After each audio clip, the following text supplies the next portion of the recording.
Hi friends, இன்னைக்கு ரொம்பவே டேஸ்டியான தட்டைப்பயிர் சுரக்காய் குழம்பு தாங்க பார்க்க போகிறோம். இட்லி, தோசை, சாதம், சப்பாத்தின்னு எல்லாத்தோடையும் செட் ஆகிற மாதிரி சூப்பர் டேஸ்ட்டாக அரைச்சி விட்ட தட்டைப்பயிர் சுரக்காய் குழம்பு இந்த மாதிரி செஞ்சு பாருங்கள். டேஸ்ட்டு சூப்பராக இருக்கும். அப்பளம் வடகம் வச்சு சாப்பிட்டாலே செம்ம அல்டிமேட்டாக இருக்குங்க.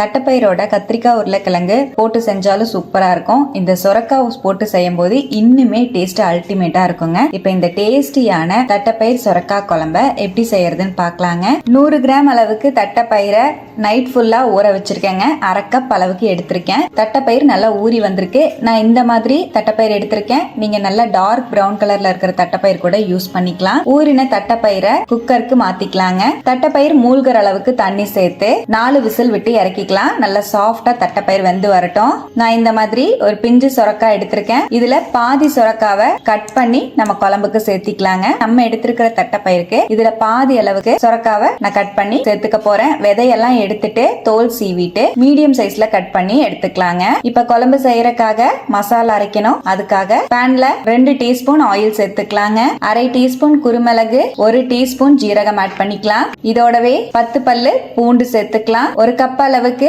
சின்ன வெங்காயம் சேர்த்துக்கலாங்க. சின்ன வெங்காயத்துக்கு பதிலா நீங்க பெரிய வெங்காயம் கூட ஆட் பண்ணிக்கலாம். சின்ன வெங்காயம் சேர்த்து செய்யும் போது குழம்போட டேஸ்ட் இன்னும் நல்லா இருக்கும். வெங்காயம் நல்லா டிரான்ஸ்பரண்ட் ஆகிற மாதிரி வதக்கி விட்டுக்கலாம். இதோடவே ஒரு மீடியம் சைஸ் தக்காளி பழத்தை சேர்த்துக்கலாம். தக்காளியையும் சேர்த்து நல்லா வதக்கி விட்டுக்கலாம். பாருங்க, தக்காளி வெங்காயம் எல்லாம் நல்லா சாஃப்ட் ஆயிடுச்சு. இதோடவே 2 டேபிள் ஸ்பூன் அளவுக்கு தேங்காய் பூ சேர்த்துக்கலாங்க. தேங்காவை சேர்த்து மீடியம் ஃபிளேம்ல ஒரு 2 நிமிஷம் நல்லா வதக்கி விட்டுக்கலாம். தேங்காவோட ஈரத்தன்மை எல்லாம் போகணும். அந்த அளவுக்கு வறுத்து விட்டுக்கலாங்க. இப்ப தேங்காவையும் நல்லா ட்ரையா வறுத்துட்டேன். இந்த அளவுக்கு தேங்காய் வறுபட்டதுக்கு அப்புறம் இதோடவே 1.5 டீஸ்பூன் அளவுக்கு மிளகாய் தூள் சேர்த்துக்கலாம். 3 டீஸ்பூன் அளவுக்கு கொத்தமல்லி தூள் சேர்த்துக்கலாம். 1/4 டீஸ்பூன் மஞ்சள் பொடி சேர்த்துக்கலாம். மிளகாய் தூள் மட்டும் உங்க காரத்துக்கு தகுந்த மாதிரி ஆட் பண்ணிக்கோங்க. எல்லாத்தையும் சேர்த்து நல்லா வதக்கி விட்டுக்கலாம். பொடியெல்லாம் சேர்த்துட்டு லோ ஃபிளேம்ல வச்சு 1 நிமிஷம் நல்லா கலந்து விட்டுக்கலாங்க. ரொம்ப நேரம் கலந்து விடக்கூடாது. பொடி சேர்த்து நல்லா கலந்து விட்டுட்டேன். இப்ப நம்ம வறுத்து வச்சிருக்கிற பொருட்கள் எல்லாத்தையும் மிக்ஸி ஜாருக்கு மாத்திக்கலாம். தேவையான அளவுக்கு தண்ணி சேர்த்து நல்லா நைஸா அரைச்சு எடுத்துட்டு வந்துடலாங்க.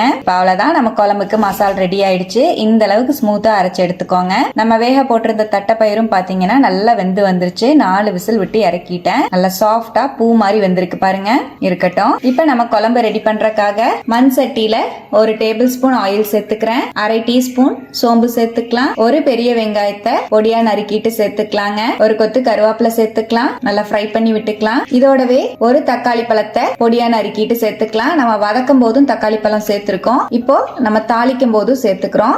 தக்காளியே சேர்த்து நல்லா வதக்கி விட்டுக்கலாம். தக்காளி நல்லா சாஃப்ட் ஆனதுக்கு அப்புறம் இதோடவே நம்ம கட் பண்ணி வச்சிருக்கிற காயை சேர்த்துக்கலாம். சொரக்காவையும் சேர்த்து நல்லா கலந்து விட்டுக்கலாங்க. ஹை ஃபிளேம்லயே ஒரு 2 நிமிஷம் கலந்து விட்டுக்கலாம். சொரக்காய்க்கு தேவையான அளவுக்கு உப்பு சேர்த்துக்கலாம். 1 டீஸ்பூன் சால்ட் ஆட் பண்ணிக்கிறேன். நல்லா கலந்து விட்டுக்கலாம். இப்ப நல்லா கலந்து விட்டுட்டேன். சொரக்காய் நிறைய தண்ணி விடும். அதனால தண்ணி எல்லாம் எதுவும் சேர்க்காம ஒரு 2 நிமிஷம் கலந்து விடும் போதே நமக்கு சொரக்காயில இருந்து தண்ணி விட்டு நல்லா வதங்கிரும். இப்ப பாருங்க, நம்ம போட்டிருந்த சொரக்காய் நல்லா வதங்கி இருக்கு. இந்த அளவுக்கு வதங்கினதுக்கு அப்புறம் இதோடவே நம்ம அரைச்சு வச்சிருக்கிற மசாலா பேஸ்ட் சேர்த்துக்கலாம். மசாலாவையும் சேர்த்துட்டு நல்லா மிக்ஸ் பண்ணி விட்டுக்கலாங்க. மீடியம் ஃபிளேம்லயே ஒரு 2 நிமிஷம் கலந்து விட்டுக்கலாம். இப்போ குழம்புக்கு தேவையான அளவுக்கு தண்ணி சேர்த்துக்கலாம். மிக்ஸி ஜார் அலசி நான் ஒரு 1.5 கப் தண்ணி சேர்த்துக்கிறேன். நல்லா கலந்து விட்டுட்டு இதோடவே நம்ம தட்டைப்பயிர் வேக வச்ச தண்ணி சேர்த்துக்கலாம். தட்டைப்பயிர் ஃபர்ஸ்டே சேர்க்க கூடாது. தண்ணியை மட்டும் நம்ம வடிச்சு சேர்த்துட்டு கடைசியா நம்ம தட்டைப்பயிர் ஆட் பண்ணிக்கலாங்க. இப்ப நான் தண்ணி மட்டும் சேர்த்துட்டேன். தட்டைப்பயிரை அப்படியே இருக்கட்டும். நல்லா கலந்து விட்டுட்டு தேவையான அளவுக்கு உப்பு சேர்த்துக்கலாம். நம்ம காய் வதக்கும் போது 1 டீஸ்பூன் உப்பு சேர்த்திருக்கோம். நான் இப்போ 1 டீஸ்பூன் சால்ட் ஆட் பண்ணிக்கிறேங்க. நல்லா கலந்து விட்டுக்கலாம். இப்ப ஹை ஃபிளேம்ல ஒரு 2 நிமிஷம் நல்லா கொதிக்க விட்டுக்கலாங்க. நம்ம மசாலா எல்லாம் காயோட சேர்த்து நல்லா கொதிக்கட்டும். பாருங்க, ஒரு 2 நிமிஷம் நல்லா குழம்பு கொதிச்சிட்டு இருக்கு. நல்லா கலந்து விட்டுட்டு இப்போ நம்ம வேக வச்சிருக்கிற தட்டைப்பயிரை சேர்த்துக்கலாம். நல்லா கலந்து விட்டுறலாம். தட்டைப்பயிரை சேர்த்து ரொம்ப நேரம் கொதிக்க விடக்கூடாது.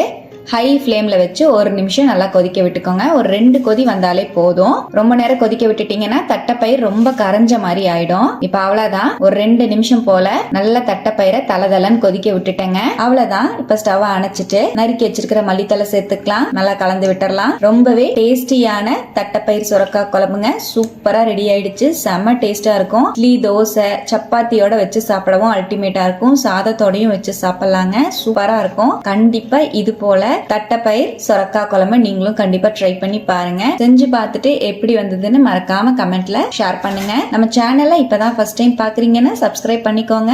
பக்கத்துல இருக்கிற பெல் ஐக்கானை பிரஸ் பண்ணி வச்சுக்கோங்க. லைக் பண்ணிக்கோங்க. ஃப்ரெண்ட்ஸ் அண்ட் ஃபேமிலியோட ஷேர் பண்ண மறந்துடாதீங்க ஃப்ரெண்ட்ஸ். தேங்க்யூ.